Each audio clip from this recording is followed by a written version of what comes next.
you've got a sense of what's been happening today in Kibra. I've got to get some reactions now on that from my guests who join me in studio. And with me tonight, Ruth Ambogo, she is a youth and policy advisor. Also, Martin Olo, he's a political analyst, and Joseph Simeka, who is also a political analyst. Gentlemen and lady, thanks so much for joining us on NTV tonight. Pleasure to have you with us. Before we take a quick breather, I just want your reaction, Ruth, to the developments today. It certainly has been eventful. Wow, very eventful, and a clear display of the level of impunity in this particular country. The fact that we are becoming, the leaders are becoming what they purport to be condemning. That when you see a leader, because, well, Boni Khalwale himself might not necessarily be a state officer.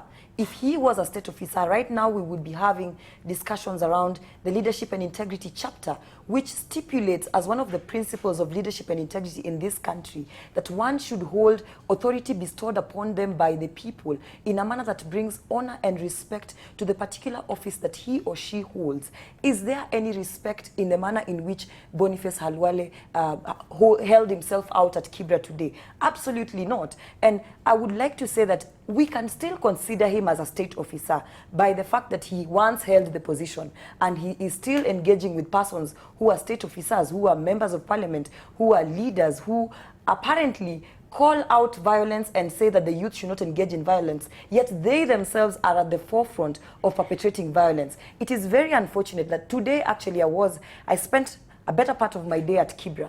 And the citizens themselves were talking about maintaining peace. And yet the leaders, and at this point, I don't even think he does deserve the title leader. The leaders, quote unquote, were the ones perpetrating violence. This is a very sad image, and also an image that would bring us to begin asking ourselves the question, because I am here as a young person representing the youth. The narrative has always been that the youth are the ones being used to perpetrate violence. But clearly today, reality has been brought to the table. That the people who actually finance the violence whenever violence occurs is the leaders themselves. And if they can finance the violence, and I think the Kibra residents have shown us a lot of maturity in the sense of the kind of restraint they have exercised today, that there can be some level of political maturity in this country, and we are getting to the right position. It is our leaders who need to sit down and now have a proper conversation with themselves. What tone are they setting for 2022? Boni Khalwale is probably thinking of running for the gubernatorial seat for Kakamega County.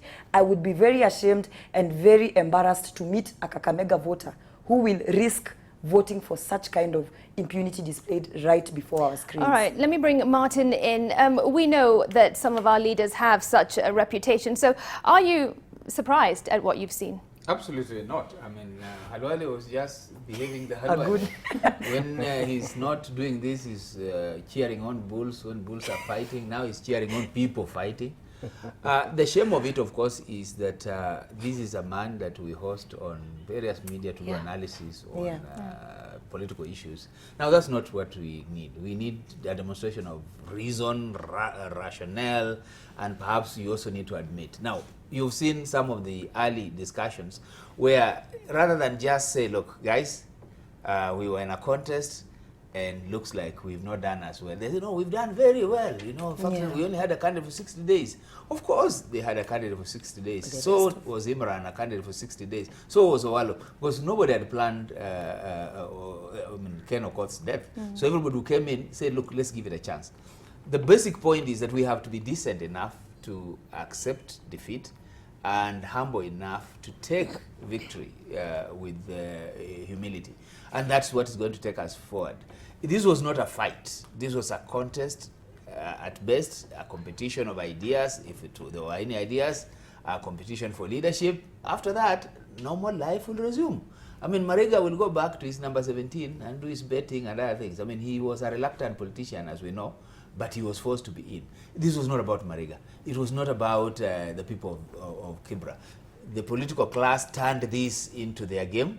And we've seen them test their machine. You can see they've already forgotten about this. They're talking of 2022. Yeah, that's right. All right, let me bring Joseph in. I do want your general outlook on how the election turned out so far today. But just back on the Boni Khalwale issue that has stirred lots of emotions, there are comments that he was defending himself, because there is also some footage of a stone being thrown over his head. We don't know the full details, but even if he was defending himself, what do you make of that? First, just to agree that, it's a big shame, it's a big embarrassment, but not surprised at all, given, the Boni that we've seen over a couple of years, the way in which he projects himself. Not a surprise at all. And given his position as someone who's regarded as a leader, you would expect, you would imagine, not even, let me just say, you would imagine that he would have studied the situation and know if there are certain risks that he needs to avoid, needs to manage, and so on. And part of managing risks of violence is not to participate in that violence. Right. There are very many other decent ways of managing risks arising from a situation And that self-defense. could likely turn violent. You do not go and carry stones and other weapons and purport to defend yourself by also engaging in the very same thing that you condemn. It's despicable, and as Martin insinuates, this is a man who appears on media stations, including this one, to purport to talk to young people. I can sympathize with this young lady, what she's saying. Imagine her tomorrow, another day, and other peoples of her age watching him purporting to advise them on leadership, governance, and management. It's just extremely unfortunate. And then to come on to the general, a comment on the general outlook of the by-election, I think it's generally gone well. In terms of the overall conduct of the people, of the voters, and so on. There were some inevitable incidents arising out of what was really palpable tension because of the stakes, the way this by-election was pushed. It was like so much is at stake. So therefore, as we have all witnessed, there was quite a bit of tension. A quick piece of advice for Honorable Musalia Mudavadi. I wouldn't try for William Ruto. I'm not sure that is advisable. But a quick piece of advice for Honorable Musalia Mudavadi. Wow. Choose your battles wisely. Yeah. And especially for what he says he wants to be. And then you choose a battle in which you get humiliated. And you can tell this from the beginning, even before you get into it, that you are going to get humiliated.